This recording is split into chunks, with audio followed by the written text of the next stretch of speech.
otherwise. It offers to be compatible with a license which is like the GPL, but which contains the opposite rule. That is to say, services provided over modified versions lead to a requirement to release the modifications. I suspect that if that proposal becomes part of the final GPL3, as it is currently slated to do, that there will be a fairly small number of developers who will write programs which are marked in the relevant way. If you modify this and provide services, you have to release the mods.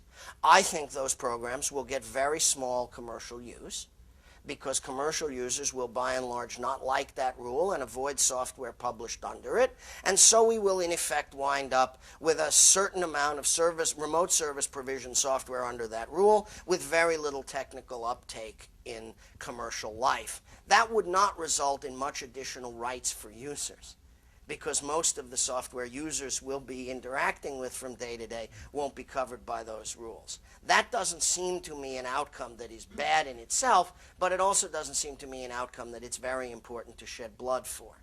So I have entered into the GPL3 process thinking that either outcome might eventuate.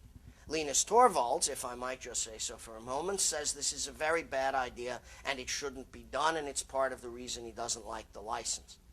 We are listening carefully to everybody, including Linus Torvalds. Yes, that's right. Let me take one intermediate step, Jonah, before I get to the end that you reached.